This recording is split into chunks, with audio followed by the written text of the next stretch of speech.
Assalamualaikum warahmatullahi wabarakatuh. Salam sejahtera untuk kita semua. Salam, Om Swastiastu, Namo Buddhaya. Salam kebajikan bagi kita semua. Rahayu, Rahayu, Rahayu. Pada video kali ini, kita akan membahas 7 tanda dan ciri panjenengan menjadi titisan leluhur. Simak sampai habis.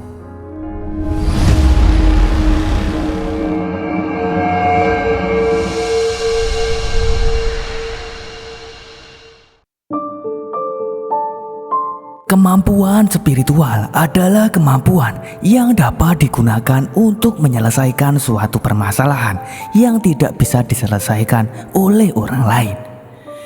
Dan spiritual sendiri tidak lepas dari sebuah pengetahuan yang diwariskan oleh leluhur terdahulu. Kesaktian para leluhur terdahulu ternyata dapat diwariskan kepada anak cucunya secara turun-temurun. Zaman dahulu memang banyak orang yang sakti. Para leluhur mendapatkan kesaktiannya melalui laku spiritual yang sering mereka lakukan. Misalnya sering tirakat, rajin puasa, bertapa, dan lain sebagainya. Leluhur dengan segala kewaskitoannya mampu menyatu dan selaras dengan alam.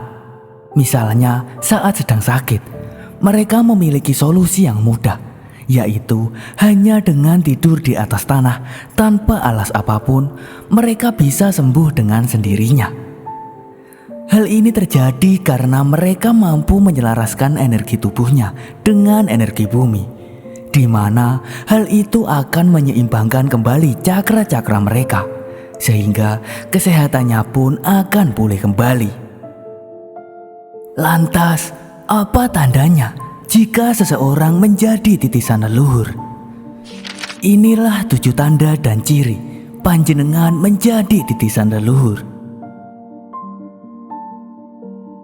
1. Memiliki karisma. Tanda dan ciri pertama yaitu panjenengan memiliki karisma yang kuat. Orang yang menjadi titisan leluhur biasanya sangat disegani oleh orang lain. Walaupun terlihat biasa-biasa saja, namun kewibawaan yang panjenengan miliki sangat kuat sekali. Panjenengan adalah orang yang memiliki jiwa pengayom yang baik. Jika ada orang yang ingin bercerita atau curhat, panjenengan bisa menjadi pendengar yang baik. Bahkan terkadang panjenengan bisa memberikan solusi dengan tepat. Panjenengan sangat tulus membantu mereka dan sama sekali tidak memiliki niatan untuk menjerumuskan kepada hal yang buruk. 2. Cerdas. Tanda dan ciri kedua yaitu panjenengan memiliki kematangan dalam jiwa dan cara berpikir. Orang yang menjadi titisan leluhur memiliki kecerdasan tersendiri, di mana kecerdasan itu seolah-olah ada yang membimbing. Misalnya, orang yang hanya tamatan sekolah dasar, namun secara intelektual ia tidak kalah dengan orang lulusan sarjana. Hal ini membuktikan bahwa cara berpikir panjenengan sudah sangat jauh ke depan, sehingga seringkali panjenengan menjadi tempat untuk mencari solusi bagi teman-teman atau orang yang ada di lingkungan sekitar. 3. Karakter seperti leluhur. Tanda dan ciri ketiga yaitu panjenengan memiliki karakter yang mirip dengan leluhur terdahulu. Orang titisan leluhur akan memiliki kebiasaan khas yang dimiliki oleh leluhurnya terdahulu. Misalnya dari gaya berbicara, posisi saat tidur, bahkan dari cara mandi pun persis seperti leluhurnya. Terkadang orang yang bisa mengamati hal ini adalah anggota keluarganya sendiri yang telah menjadi saksi hidup dari leluhur yang menitis tersebut. Panjenengan yang memiliki tanda dan ciri ini pasti sebelumnya tidak menyadari. Terkadang panjenengan akan sadar saat ada anggota keluarga yang memberitahu semuanya bahwa sebenarnya kebiasaan-kebiasaan yang panjenengan lakukan sama persis seperti apa yang telah leluhur terdahulu lakukan. 4. Suka menyendiri. Tanda dan ciri keempat yaitu panjenengan suka menyendiri. Biasanya orang titisan leluhur suka menyendiri di tempat yang sangat sepi dan hening. Misalnya di dalam goa ataupun tempat-tempat yang jauh dari aktivitas masyarakat. Menurut Primbon Jawa, orang yang suka menyendiri ternyata dipercaya sebagai salah satu orang yang menjadi titisan leluhur. Terlebih lagi saat menyendiri, panjenengan sedang melakukan meditasi atau tirakat khusus. Biasanya hal ini terjadi saat panjenengan dihadapkan dengan suatu masalah. Di saat inilah panjenengan akan mencari ketenangan terlebih dahulu agar bisa berpikir secara jernih.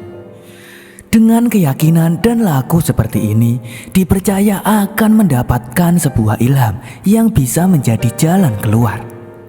Selain senang menyendiri, manusia titisan leluhur juga menyukai laku dan olah batin lainnya.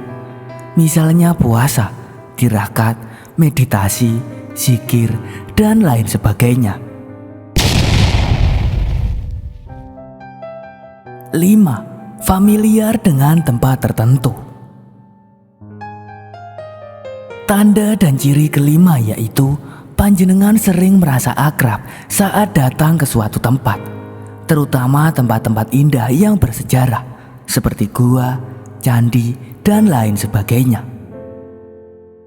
Ketika berada di tempat tersebut, panjenengan sangat suka, bahkan bisa merasa nyaman walaupun sebelumnya panjenengan belum pernah sama sekali datang ke tempat itu.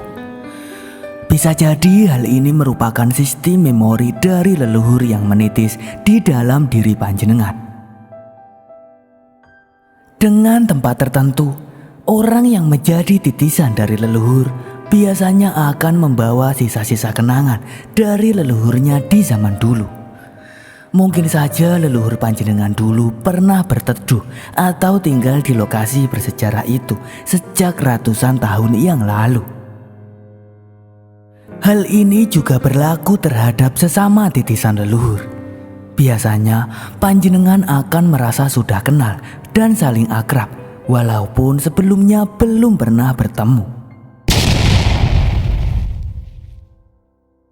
6. Suka mempelajari ilmu kuno. Tanda dan ciri keenam adalah panjenengan sangat senang mendalami dan mempelajari ilmu-ilmu kuno warisan leluhur Nusantara. Tanpa disadari sebelumnya, panjenengan yang menjadi titisan leluhur bisa menggali informasi tentang ilmu kuno kepada siapa saja dan di mana saja.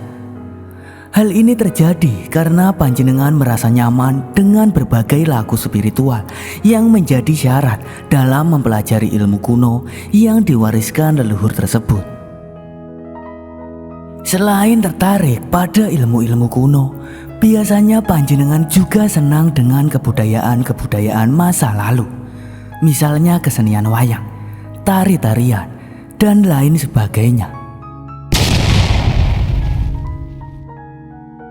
7. Memiliki kesaktian tertentu. Tanda dan ciri yang terakhir adalah panjenengan terlahir dengan kemampuan atau kesaktian tertentu.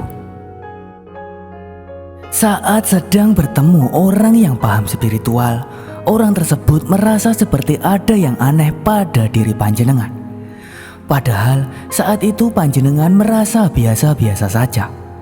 Namun setelah digali lebih dalam, ternyata panjenengan adalah orang titisan leluhur yang dulunya sangat sakti. Walaupun sebelumnya tidak pernah mempelajari hal-hal spiritual, namun panjenengan telah memiliki suatu kelebihan bawaan lahir. Misalnya, Tahu-tahu panjenengan memiliki ilmu yang gunanya untuk menyembuhkan orang lain. Jika merasa memiliki tanda ini, panjenengan harus terus mengasah kemampuan itu agar bisa bermanfaat untuk panjenengan maupun orang lain.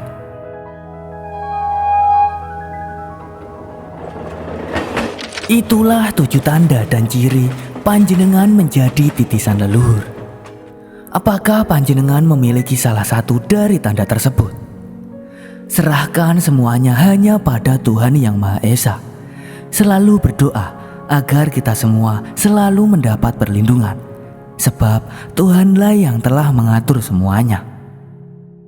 Semoga panjenengan semua selalu diberikan kesehatan, umur panjang, rezeki melimpah, serta selalu diberikan barokah. Wassalamualaikum warahmatullahi wabarakatuh.